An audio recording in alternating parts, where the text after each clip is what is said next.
and it'll do a little spinny thingy here. There we go. So now everything I do is now live streaming on the internet. And if you had that pulled up on your computer, in about 30 to 40 seconds, it's going to start showing up live. So I'm going to stop sharing this. Okay, so now it's live. Everything I do is now There live it is. streaming on the internet. If you had that pulled up on your computer, about 30 to 40. We lost you again. All right, so I'm going to mute the video or the sound so it doesn't get too crazy here. But yeah, so now you can see the live stream is going, and if I go old school here, you can see the video with the comments, and it's set up by default. It's going to show whoever's talking along with the thumbnails of the other people that are in the meeting. Cool. Yep. So Belinda's question was, can we share a PowerPoint? Can we share a video? Can we share those kinds of things? And the answer to all of the above is yes. Tyler, do you have a question? Oh, hold on, you're muted. There you go. Sorry, I'm right now. I keep unmuting. Oh, that's all right. Unmuting everything. I'm listening, trying to. And apologies too about the construction zone that I'm living in. So, all right, so if we want to share, I can come here and I can, let me open up a Keynote.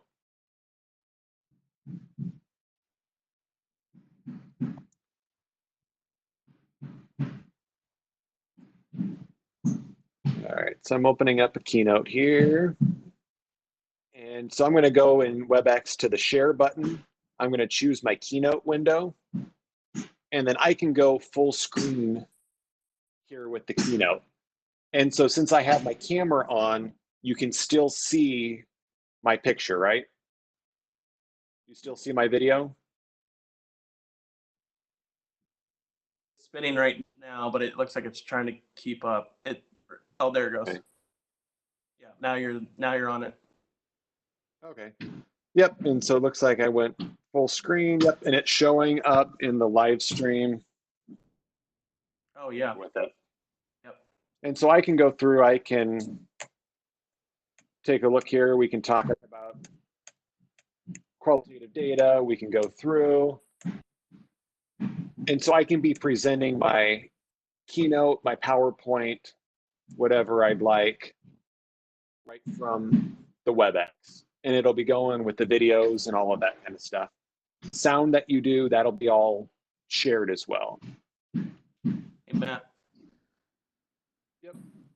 So on that setting where whoever was speaking kind of kicks them out to the main screen or whatever, is that a controllable option, or was that just by default it does that?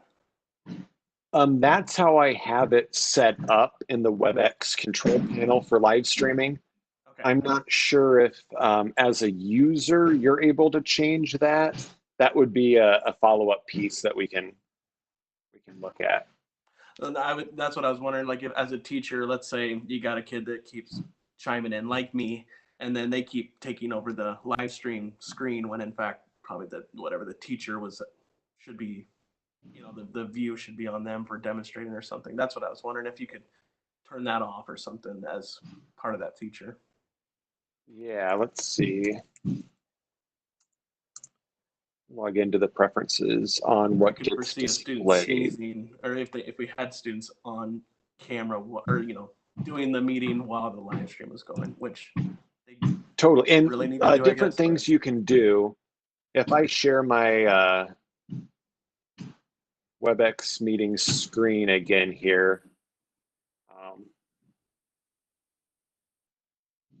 So in the one, if I control click, I can mute all or unmute all. So I can control the mics remotely as the host. So now I've unmuted everybody. everybody, or I can mute everybody and put you back on mute. When we did a meeting with the WebEx folks, they talked about digital classroom management for online. And one of the things that somebody asked was, is there a way to permanently mute people? And their response was, well, do you permanently mute kids in your class? And everyone's like, well, no. They said, well, you need to teach them how to handle that on an online situation. And so then they also talked about, okay, let's say you do have a behavior problem, and let's say, you know, Kate is just constantly not following classroom rules. I can go through here and I can move her to the lobby, and that's like a timeout. So if I select that, that kicks her out of the room, but she goes to my waiting room, and then I can admit her back in. They said they also use this like when you're doing like a thesis defense or dissertation defense, or even just peer reviews. So let's say Tyler's giving a presentation and we wanted to talk about that presentation and do some group feedback. I could move him to the lobby temporarily. We talk about him. He can't hear it or anything, but we could talk and evaluate and do that. And then we let him back in and say, hey, you know, thanks for your presentation. This was some of the feedback that we had in this private, confidential conversation, and then cue him back into it. That's anxiety inducing, but that's cool. Yeah, I mean, they did it like if you're doing like a thesis defense or dissertation defense, you know, you have to step out of the room while the committee talks. And so you move them out and then you can move them back.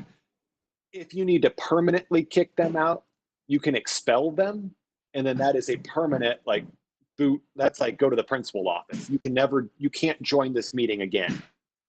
If you would like to try that setting with me, I actually have a live stream at 11 that I need to do for my kids. So if you want to boot me, go ahead. I got to head out. So okay. Yeah, I'll do that in a second here. And if you expel them, it logs it with our server, and we can run a report of all of the kids that get expelled.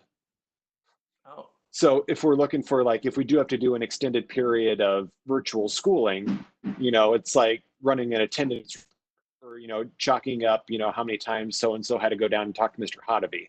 We can have those reports that get run.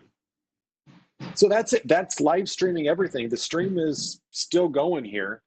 To stop it, what we'd want to do is when we're done, we come up here to the YouTube studio.